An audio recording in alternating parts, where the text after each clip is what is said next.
नमस्कार प्यारे विद्यार्थियों। मैं तेजकरण चौहान, सह आचार्य इतिहास, मांगीलाल बागड़ी, महाविद्यालय नोखा। कल हमने बीए पार्ट 3 के पेपर फर्स्ट के अंतर्गत क्षेत्रीय शक्तियों का उदय नामक अध्याय में पंजाब के विलय के बारे में चर्चा की थी। उस चर्चा के तहत हमने महाराजा रणजीत सिंह और ईस्ट इंडिया कंपनी के बीच 1809 में हुई अमृतसर की संधि का जिक्र किया था।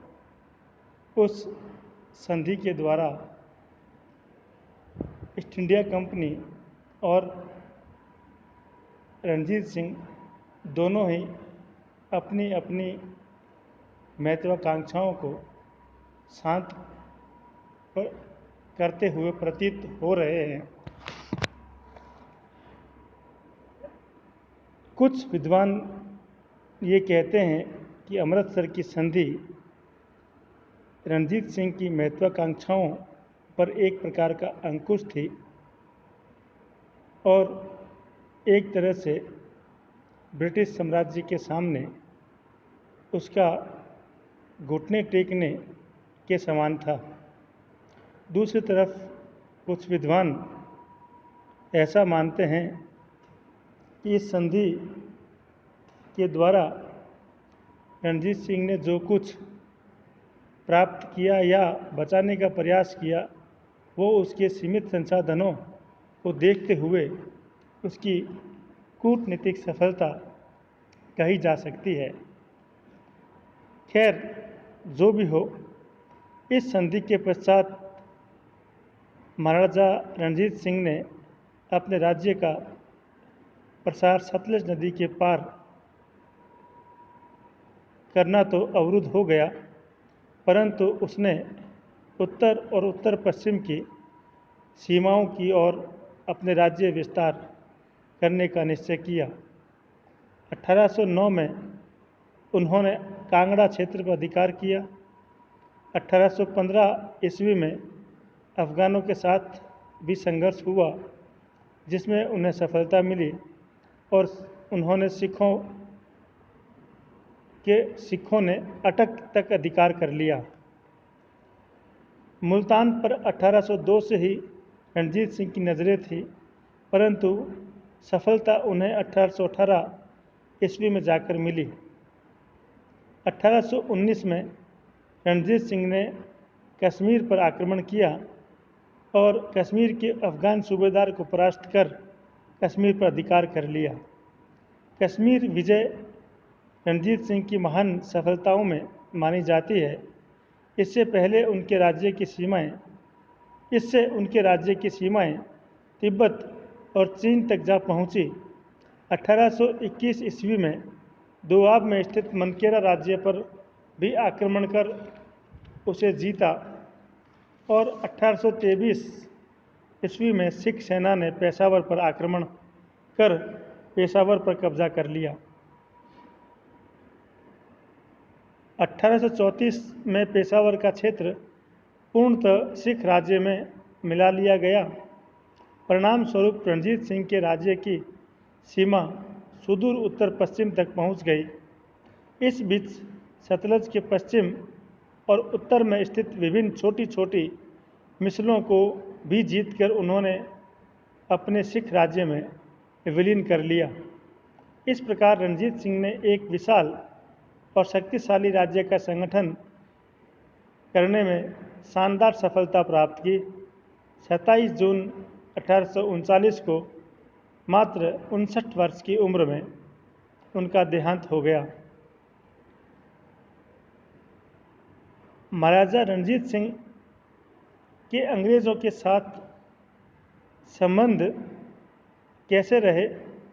1809 की अमृतसर की संधि के बाद महाराजा रणजीत सिंह की मृत्यु तक के अंग्रेज़ों के साथ उनके संबंधों को दो भागों में विभाजित किया जा सकता है। पहला 1809 से 1831 ईस्वी तक और दूसरा 1831 से 1839 ईस्वी तक। प्रथम काल में कमोबेश दोनों पक्षों में सद्भावना बनी रही और कोई खास कठिनाइयों का सामना उन्हें नहीं करना पड़ा। जब सतलज के पश्चिम में स्थित सिख राज्यों ने रणजीत सिंह के विरुद्ध अंग्रेज़ों से संरक्षण की याचना की तो अंग्रेज़ों ने उन्हें संरक्षण देने से मना कर दिया और वे अमृतसर की संधि का पालन करते रहे और रणजीत सिंह के राज्य विस्तार के कार्यों में हस्तक्षेप भी नहीं किया। संभवतः इस समय तक अंग्रेज़ भारत के अन्य भागों में अपनी सत्ता को सुदृढ़ बनाने में लगे हुए थे, अतः उन्होंने पंजाब के मामलों में टांग अड़ाना उचित नहीं समझा हो। उधर रणजीत सिंह ने भी अपनी तरफ से संधि की शर्तों का उल्लंघन करने का कभी प्रयास नहीं किया। जब 1816 ईस्वी में कंपनी को नेपाल के साथ युद्ध और 1824 में बर्मा के साथ युद्ध में फंसना पड़ा, तब भी रणजीत सिंह ने इन परिस्थितियों का फ़ायदा नहीं उठाया। यद्यपि नेपाल ने उनसे सहायता की याचना भी की थी। इसी प्रकार तृतीय मराठा युद्ध के अवसर पर नागपुर के भोंसले और 1825 ईस्वी में भरतपुर के जाटों को अंग्रेज़ों के विरुद्ध सहायता देने से भी रणजीत सिंह ने इनकार कर दिया। लेकिन दूसरी तरफ हम देखते हैं कि अंग्रेज़ों ने सच्ची मैत्री का पालन नहीं किया। उत्तर पश्चिमी प्रांत की वहाबी जाति के अफ़गानों ने जब रणजीत सिंह के विरुद्ध जिहाद शुरू किया और अंग्रेज़ों को इस बात की जानकारी भी मिल चुकी थी, फिर भी उन्होंने उन्हें रोकने का प्रयत्न नहीं किया और न ही रणजीत सिंह की सहायता उन्होंने की। वे चाहते थे कि पठान लोग रणजीत सिंह का विरोध करते रहे, जिससे उसकी शक्ति कमज़ोर होती रहे। 1831 ईस्वी के बाद दोनों पक्षों के मध्य कुछ ऐसी समस्याएं आई जिससे अंग्रेज़ों के दबाव और धमकी के सामने रणजीत सिंह को घुटने टेकने पड़े और निरंतर रणजीत सिंह के इस प्रकार घुटने टेकने की नीति को अधिकांश इतिहासकारों ने सही नहीं माना है और अंततः रणजीत सिंह को अंग्रेजी हितों के सामने अपने साम्राज्य विस्तार और अपने सिख राज्य के हितों को तिलांजलि देनी पड़ी। इसमें पहली समस्या सिंध को लेकर थी। रणजीत सिंह अपने राज्य के दक्षिण में स्थित सिंध क्षेत्र को अपने अधिकार में लेना चाहते थे। सिंध के अमीर अफ़गानिस्तान के शासक को अपना नाम मात्र का शासक मानते थे। वे स्वतंत्र शासक की भांति शासन कर रहे थे। सिंध के अमीरों में आपसी एकता का अभाव था, अतः वे रणजीत सिंह का सामना करने की स्थिति में बिल्कुल नहीं थे। रणजीत सिंह का भी ये मानना था कि अमृतसर की संधि के द्वारा उसे केवल सतलज पार बढ़ने की मनाही की गई थी। दक्षिण दिशा की ओर अपने राज्य का विस्तार करने के लिए वह स्वतंत्र थे। उधर दूसरी तरफ अंग्रेज स्वयं सिंध पर अपना नियंत्रण कायम रखना चाहते थे। इसी उद्देश्य से प्रेरित होकर उन्होंने सिडनी बर्न्स नामक अधिकारी को रणजीत सिंह के लिए कुछ भेंट उपहार देकर सिंध नदी के मार्ग से भेजा था। उनके इस मिशन का वास्तविक ध्येय सिंध की भौगोलिक और राजनीतिक स्थिति की जानकारी प्राप्त करना था। इसके बाद 1831 ईस्वी में कंपनी के गवर्नर लॉर्ड विलियम बेंटिक ने रोपड़ नामक स्थान पर महाराजा से व्यक्तिगत मुलाकात की। इस मुलाकात के समय पुरानी मित्रता की दुहाई दी गई। इसी समय अंग्रेज अधिकारी पॉन्टिगर सिंध के अमीरों से संधि करने के प्रयत्नों में लगा हुआ था। बेंटिक ने रणजीत सिंह को अपना वास्तविक इरादा जाहिर नहीं किया। उसे केवल यही कहा कि सिंध के अमीरों के साथ कंपनी के व्यापारिक संबंध तय करने के लिए वो आए हैं। अंग्रेज़ों ने इस संबंध में दोहरी चाल चली। एक तरफ रणजीत सिंह को बार बार चेतावनी दी जाती रही कि वह सिंध की तरफ बढ़ने का प्रयत्न न करे, और दूसरी तरफ सिंध के अमीरों से कहा गया कि रणजीत सिंह उनके राज्यों पर आक्रमण करने वाले हैं और उसके इस आक्रमण से बचने का एक ही रास्ता है कंपनी का संरक्षण प्राप्त करना। फलस्वरूप सिंध के अमीर कंपनी के चंगुल में फंस गए और रणजीत सिंह के हाथ से अवसर निकल गया। इसी समय रणजीत सिंह ने शिकारपुर पर अधिकार जमाने का भी प्रयत्न किया, परंतु अंग्रेज़ों ने उसे ऐसा करने से भी मना किया। 1832 में अंग्रेज़ों ने फिरोजपुर पर अधिकार कर लिया। यद्यपि वे फिरोजपुर पर रणजीत सिंह के दावे को स्वीकार कर चुके थे, अंग्रेज़ों के लिए फिरोजपुर सैनिक दृष्टि से एक महत्वपूर्ण स्थान था, क्योंकि यह राजधानी रणजीत सिंह की राजधानी लाहौर से मात्र 40 मील दूर था और यहाँ से लाहौर पर आक्रमण करना आसान था। अंग्रेज़ों के शत्रुतापूर्ण रवैये को भी रणजीत सिंह ने चुपचाप सहन कर लिया, जिससे उसकी व्यवस्था स्पष्ट हो जाती है। आखिरी महत्वपूर्ण समस्या अफ़गानिस्तान की थी। 1809 में अफ़गानिस्तान के तत्कालीन शासक शाह शुजा को उसके भाई मोहम्मद शाह ने अपदस्थ करके सिंहासन पर कब्जा कर लिया था। शाह शुजा भागकर भारत आ गया और अंग्रेज़ों की शरण में रहने लगा। 1818 में उसने कश्मीर के गवर्नर की सहायता से अफ़गानिस्तान का राज्य प्राप्त करने का प्रयत्न किया, परंतु वो सफल नहीं हुआ। पेशावर पर अधिकार जमाने के बाद रणजीत सिंह ने शाह शुजा को अफ़गानिस्तान पर बिठाने में उसकी सहायता का प्रस्ताव रखा, परंतु अंग्रेज़ों ने इसमें कोई रुचि न ली और उनकी रुचि न देखकर शाह शुजा ने रणजीत सिंह के प्रस्ताव को ठुकरा दिया। 1832 ईस्वी में अफ़गानिस्तान की परिस्थितियाँ पुनः शुजा के अनुकूल होने लगी और रणजीत सिंह ने शाह शुजा को सैनिक सहायता देना भी स्वीकार किया, परंतु अफ़गानिस्तान के तत्कालीन शासक दोस्त मोहम्मद ने शुजा को परास्त कर दिया। 1836-37 ईस्वी में अफ़गानिस्तान के शासक दोस्त मोहम्मद ने रूस से मैत्री बढ़ाना शुरू किया, जिससे अंग्रेज़ घबरा गए और उन्होंने शाह शुजा को अफ़गानिस्तान के सिंहासन पर बैठाने में रुचि दिखाई, परंतु इसके लिए रणजीत सिंह के सहयोग की आवश्यकता थी। फलस्वरूप 26 जून 1838 को अंग्रेज़ों, शाह शुजा और रणजीत सिंह के बीच संधि हुई। संधि के अनुसार शाह शुजा को अफ़गानिस्तान का शासक बनाना तय किया गया और शाह शुजा अफ़गानिस्तान में रणजीत सिंह के द्वारा अधिकृत क्षेत्रों पर से अपना दावा छोड़ दिया, परंतु बाद में अंग्रेज़ों ने रणजीत सिंह को डराया कि शिकारपुर पर उसका दावा स्वीकार नहीं किया जाएगा और न जलालाबाद पर अधिकार करने की अनुमति दी जाएगी। इस पर रणजीत सिंह ने संधि पर हस्ताक्षर से इनकार किया, परंतु अंग्रेज़ों ने उसे धमकी दी कि यदि वह हस्ताक्षर नहीं करेंगे तो अंग्रेज़ अपनी तरफ से इस योजना को क्रियान्वित कर देंगे। विवश होकर रणजीत सिंह को विष का घूंट पीना पड़ा और अनिच्छा से संधि पर हस्ताक्षर किए।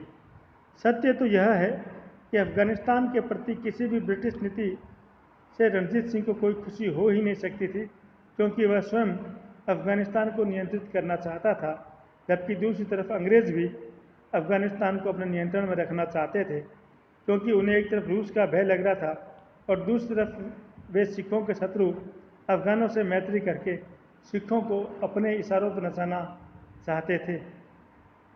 इस प्रकार हम देखते हैं कि अफ़गानिस्तान, अंग्रेज़ और रणजीत सिंह के मध्य साम्राज्य विस्तार के बीच में अनेक कठिनाइयाँ थी।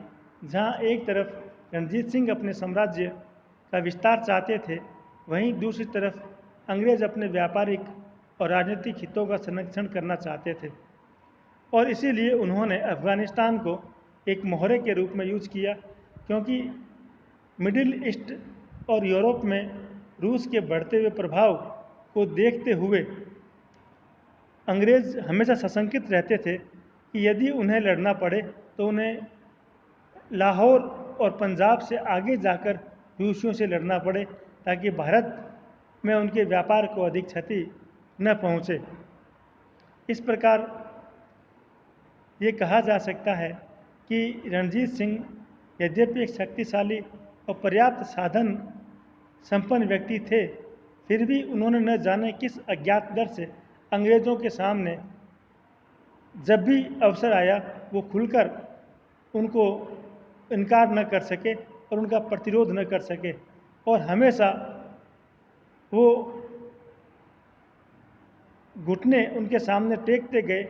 इसीलिए कुछ इतिहासकारी कहते भी हैं कि रणजीत सिंह की झुको झुको और झुको कि ये नीति सिख साम्राज्य के लिए घातक सिद्ध हुई, और जब तक रणजीत सिंह गद्दी पर थे तब तक तो वे इस व्यवस्था को चलाते रहे, लेकिन रणजीत सिंह के बाद में उनके उत्तराधिकारियों में उनके समान योग्यता नहीं थी, जिससे कि वो अंग्रेज़ों, अफ़गानिस्तान, रूस और फ्रांसीसियों इत्यादि की महत्वाकांक्षाओं को समझ पाते और सिख राज्य को एक शक्ति के रूप में संगठित कर पाते। इस प्रकार रणजीत सिंह की मृत्यु के साथ ही सिख साम्राज्य का पतन होना अवश्यंभावी हो गया था। इसके अलावा रणजीत सिंह ने एक उत्तम कोटि की शासन व्यवस्था भी स्थापित की थी। रणजीत सिंह की शासन व्यवस्था एक तंत्रीय शासन की थी। वे गुरुमत अर्थात सिखों की प्रजातांत्रिक पद्धति को महत्व नहीं देते थे और उन्होंने पूर्णतः निरंकुश शासन की स्थापना की। समस्त शक्ति और सत्ता का केंद्र बिंदु स्वयं रणजीत सिंह खुद थे और शासन के सारे अधिकार उनके हाथों में थे। राज्य के प्रत्येक महत्वपूर्ण मामले में उनका निर्णय अंतिम होता था। रणजीत सिंह अपने उत्तराधिकारियों के कार्यों पर पूर्ण निगरानी रखते थे। उनके शासनकाल में अधिकारियों को अनैतिक उपायों से धन संपत्ति जुटाने का अवसर बिल्कुल नहीं दिया गया। प्रत्येक अधिकारी की मृत्यु होने पर उनकी धन संपत्ति को सरकार अपने कब्जे में ले लेती थी और मत अधिकारी के परिवार के भरण पोषण लायक धन उनको दिया जाता था। राजकीय सेवाओं और विशेषकर उच्च पदों पर योग्यता को अधिक महत्व दिया जाता था। उन्होंने सिखों के अलावा डोगरा और मुस्लिम सरदारों और यूरोपियंस को भी अपनी शासन व्यवस्था में सम्मिलित किया। परंतु रणजीत सिंह का निरंकुश शासन मध्यकालीन शासकों की भांति स्वेच्छाचारी नहीं था, वह उदार था। इसमें राज्य के सभी समुदायों और वर्गों के कल्याण का ध्यान रखा गया था। रणजीत सिंह अपने आप को खालसा का प्रतिनिधि मानते थे। कनिंघम लिखते हैं, उसने अपने प्रत्येक कार्य से प्रदर्शित करने का प्रयास किया कि वह गुरु के लिए तथा सिख समुदाय के हित के लिए कार्य कर रहा है। वह आज्ञा पत्र जारी करते समय केवल सरकार खालसा शब्दों का प्रयोग करते थे। उन्होंने अपने नाम के सिक्के भी नहीं डलवाए। उनके सिक्कों पर नानक सहाय या गोविंद सहाय अंकित रहता था।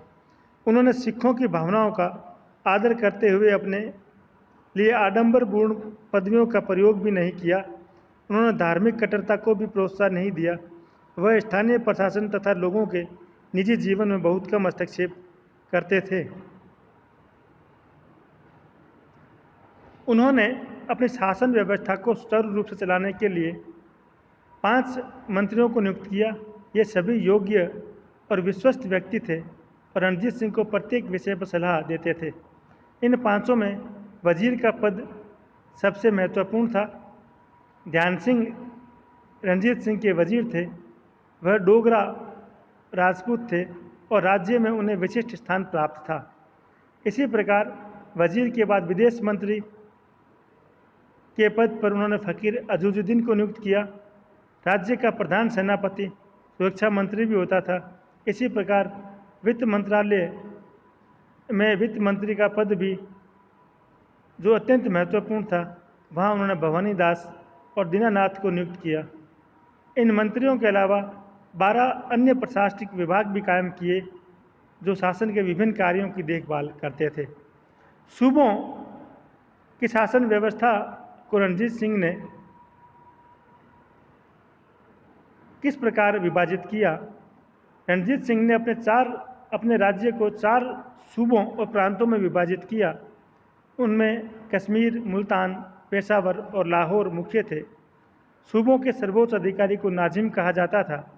नाजिम पद पर महाराजा अपने विश्वस्त व्यक्ति की नियुक्ति करते थे। सूबे का दूसरा मुख्य अधिकारी कारदार कहलाता था। कारदार सूबे के एक निश्चित भूभाग के शासन की निगरानी करते थे और वहाँ से भू राजस्व को एकत्रित करते थे। सूबे अनेक परगनों में विभाजित थे और प्रत्येक परगना तालुकों में विभाजित था। प्रत्येक तालुके में 50 से लेकर 100 तक गांव या मौजे होते थे। स्थानीय शासन का कार्य पंचायतें करती थी। यातायात के साधनों के अभाव में पंचायतों पर केंद्र सरकार का नियंत्रण यद्यपि थोड़ा कम था और स्थानीय लोगों को अपनी बुद्धि के अनुसार ही शासन कार्य को संपन्न करना पड़ता था। इसी प्रकार रणजीत सिंह ने एक सुदृढ़ वित्तीय प्रशासनिक ढांचे की भी स्थापना की। राज्य की आय का प्रमुख स्रोत भूमि कर था। ऐसा अनुमान है रणजीत सिंह के राज्य की वार्षिक आय लगभग 3 करोड़ रुपए थी, जिसमें से लगभग 70% 2 करोड़ रुपया भूमि कर से प्राप्त होता था। भूमि कर की वसूली पर पूर्णतः ध्यान दिया जाता था। कारदार नामक अधिकारी फसल काटने के समय किसानों से भूमि कर वसूल करते थे। किसानों से उनकी भूमि की उर्वरता के आधार पर 33% से 55% भाग तक कर वसूल किया जाता था। राज्य के भिन्न भिन्न क्षेत्रों में कर की दर अलग अलग थी। मुल्तान में कर की दर सबसे कम थी। 1823 ईस्वी तक बटाई पद्धति के अनुसार भूमि कर वसूल किया गया था, परंतु 1823 ईस्वी से उन्होंने कनकूत पद्धति काम में ली, जिसके अंतर्गत खेत में खड़ी फसल के आधार पर राज्य की मांग निर्धारित कर दी जाती थी। बाद में भूमि कर की वसूली का कार्य नीलामी के आधार पर ऊंची बोली लगाने वालों को भी कई बार दिया गया। भूमि कर वसूली के लिए कामदारों की सहायता के लिए कानूनगो और पटवारी नियुक्त किए गए थे। इन लोगों को राज्य की ओर से वेतन के अतिरिक्त वसूल किए गए लगान का कुछ भाग कमीशन के रूप में भी दिया जाता था। रणजीत सिंह ने किसानों की भलाई का हमेशा ध्यान रखा। राज्य को भूमि कर के अलावा अन्य साधनों से भी आय प्राप्त होती थी। इसमें सीमा शुल्क और आबकारी कर मुख्य थे और बाहर जाने वाले सामान पर शुल्क वसूली भी की जाती थी। नमक उत्पादन पर राज्य का एकाधिकार था। इसी प्रकार उन्होंने एक सुदृढ़ न्यायिक व्यवस्था की स्थापना भी की। ये न्याय व्यवस्था स्थानीय परंपरागत रीति रिवाज और सामाजिक प्रथाओं पर आधारित थी। यही कारण था कि पूरे राज्य में एक समान न्याय व्यवस्था नहीं थी।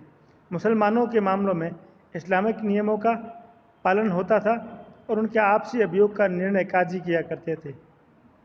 न्याय के लिए रणजीत सिंह ने अलग से कोई अधिकारियों की नियुक्ति नहीं की। गांवों के झगड़ों का फैसला ग्राम पंचायतें करते थी। प्रांतों में नाजिम और कारदार न्याय करते थे। जागीरी क्षेत्र में जागीरदार न्याय करते थे और राजधानी लाहौर में राज्य की सर्वोच्च अदालत थी। इसे अदालत ओला कहा जाता था, जिसमें राज्य के उच्च अधिकारी न्याय प्रदान करते थे।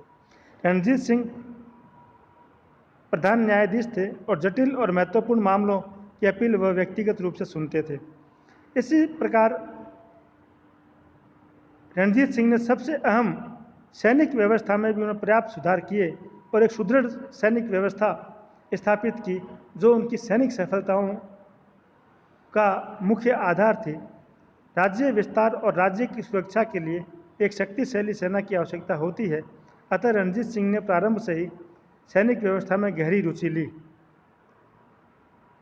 रणजीत सिंह की सबसे बड़ी उपलब्धि भी उसकी सैन्य प्रशासन की स्थापना और सफलता है। उन्होंने अपनी सेना में घुड़सवारों को अधिक महत्व दिया। रणजीत सिंह की नई सैनिक व्यवस्था की एक प्रमुख विशेषता थी सेना का प्रशिक्षित होना। उसकी सेना के दो भाग थे, फौज ए खास और फौज ए बेकवायद। फौज ए खास 3 भागों में घुड़सवार, पैदल और तोपखाने के रूप में थी। रणजीत सिंह ने तीनों अंगों में प्रशिक्षण का पूरा ध्यान दिया। सेना को प्रशिक्षण देने के लिए उन्होंने फ्रांसीसी पदाधिकारियों को नियुक्त किया। एलार्ड ने घुड़सवार सेना और वेंचुरा ने पैदल सेना को पर्याप्त प्रशिक्षण प्रदान किया, जिसके फलस्वरूप उनकी सेना एक कुशल दस्ता के रूप में सामने आई। 1838 में स्वयं लॉर्ड ऑकलैंड ने जब रणजीत सिंह की सेना का निरीक्षण किया तो उसे एक योग्य सेना बताया। रणजीत सिंह की दूसरी विशेषता उनका शक्तिशाली तोपखाना था। 1810 में उन्होंने दारोगा तोपखाना की स्थापना की। 1827 में जनरल कोर्ट को तोपखाने का कार्य सौंपा गया। 1832 में कर्नल गार्डनर को तोपखाने का पुनर्गठन का काम सौंपा गया। उनका तोपखाना 3 भागों में विभाजित था। तोपखाना एजेंसी, जिसके अंतर्गत मध्यम और भारी वजन की तोपें रखी गई। दूसरा तोपखाना एसपी, इसमें हल्की तोपों को रखा गया। और तीसरा जब्बर खाना, जो तोपों के निर्माण और मरम्मत के लिए स्थापित किया गया था, इसमें अन्य प्रकार के अस्त्र शस्त्रों के निर्माण भी किए जाते थे। जिन सिख घुड़सवारों को सैनिक प्रशिक्षण पसंद नहीं था, उन्हें फौज ए बेकवायद में रखा गया। इसमें भी 2 प्रकार के सैनिक होते थे, घुड़चढ़ा खास और मिसलदार के अनुयायी। घुड़चढ़ों को अपने घोड़ों की व्यवस्था अपने आप करनी होती थी, जिसके लिए उन्हें अपने राज्य से वेतन प्राप्त होता था। रणजीत सिंह ने बहुत से मिसलदारों को जीतकर अपनी सेना के अपने अधीन कर लिया था। ये मिसलदार अपने अनुयायियों के साथ सैनिक सेवा प्रदान करते थे। रणजीत सिंह की सैन्य व्यवस्था की तीसरी मुख्य विशेषता नियमित रूप से सैनिकों को नकद वेतन देना था। सैनिकों की भर्ती के लिए राज्य की ओर से कोई दबाव नहीं डाला जाता था। उनकी सेना में अधिकांश सिख और जाट सैनिक थे, लेकिन मुसलमानों और अन्य जाति के लोगों को भी इसमें शामिल किया गया था। सैनिक भर्ती के समय रणजीत सिंह स्वयं उपस्थित रहते थे। सेना में अनुशासन पर उन्होंने अत्यधिक ध्यान दिया और अनुशासनहीनता के मामलों में प्राय सख्त सजा दी जाती थी। रणजीत सिंह की सैन्य व्यवस्था पूर्णतः दोष रहित भी नहीं थी। एक बहुत बड़ा दोष उनका था, सैनिकों और अफसरों की उन्नति के लिए कोई निश्चित नियम कायदे स्थापित नहीं किए गए, जिससे सैनिकों में एक निरंतर जोश की भावना पैदा नहीं हो पाती थी। दूसरा दोष यूरोपियन सैनिकों एवं अधिकारियों को अधिक वेतन देना था, जिससे भारतीय सैनिकों और सिखों में एक असंतोष का कारण भी आगे चलकर बना।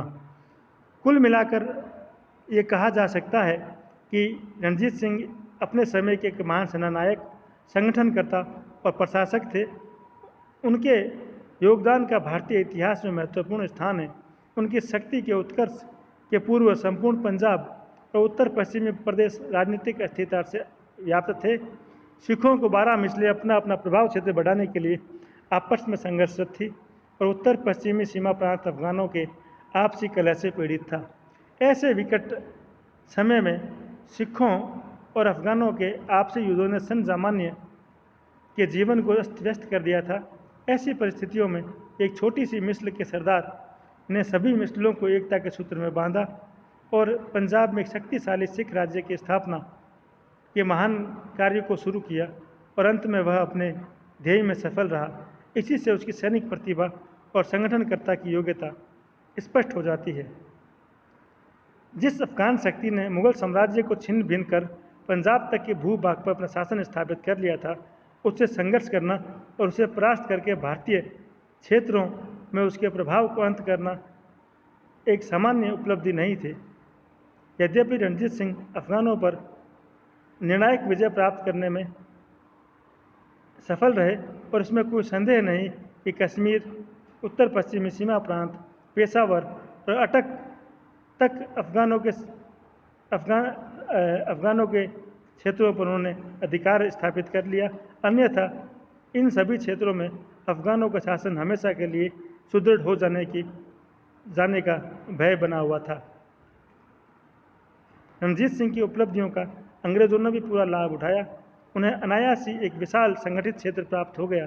इससे भी बढ़कर महत्वपूर्ण बात थी रणजीत सिंह की विजयों ने भारत की कमज़ोर समझे जाने वाली उत्तर पश्चिमी सीमा को अत्यंत सुदृढ़ किले के रूप में बदल दिया था। रणजीत सिंह ने गुरु गोविंद सिंह के अधूरे कार्य को भी पूरा किया। उसने सिखों में आत्मविश्वास पैदा किया, उन्हें संगठित किया और एक राष्ट्रीय शक्ति के रूप में रूपांतरित कर दिया। बिखरे हुए सिखों को संगठित करके सैनिक विजयों के द्वारा एक विशाल सैनिक सिख राज्य की स्थापना करना रणजीत सिंह की निस्संदेह बहुत बड़ी उपलब्धि थी। इसके लिए उन्होंने एलार्ड वेंचुरा जैसे निष्ठावान और यूरोपीय सैन्य प्रशिक्षकों की नियुक्ति की और सिखों को पश्चिमी ढंग से लड़ने में प्रशिक्षित किया। रणजीत सिंह की विशेषता इस बात में भी थी कि उन्होंने यूरोपियन सैनिकों को निष्ठावान बने रहने के लिए विवश भी कर दिया। अन्यथा अनेक भारतीय शासकों ने यूरोपियंस की सेवाएं प्राप्त की थी, परंतु समय आने पर वे विश्वास पात्र सिद्ध नहीं हुए। सेना को गोला बारूद अस्त्र शस्त्र के लिए अन्य शक्तियों पर निर्भर न रहना पड़े, इसके लिए उन्होंने कई कारखाने भी स्थापित किए। रणजीत सिंह ने बिना किसी भेदभाव के सभी लोगों को, डोगरे राजपूतों और यूरोपियंस मुसलमानों और सिखों को महत्वपूर्ण पद प्रदान किए। अंग्रेज़ों के प्रति रणजीत सिंह ने जो नीति अपनाई उसके औचित्य पर विद्वानों में काफ़ी संदेह और मतांतर है। कुछ का मानना है रणजीत सिंह अपनी सत्ता का सुदृढ़ीकरण नहीं कर पाया, तब तक तो उसकी नीति ठीक थी, परंतु जब वो पर्याप्त शक्ति साधन सब बन गए तो उन्हें टकराव की नीति अपनानी चाहिए थी। फिर भी इस बात में संदेह नहीं, रणजीत सिंह अपने समय के एक महान योद्धा थे। अनपढ़ होते हुए भी उन्होंने अपने राज्य के सभी लोगों के कल्याण की तरफ ध्यान दिया और बिना किसी भेदभाव के लिए सभी के लिए राजकीय सेवाओं का द्वार भी खुला रखा। इस प्रकार रणजीत सिंह अपने उद्देश्यों में पूर्णतः सफल रहे। धन्यवाद। जय हिंद, जय भारत।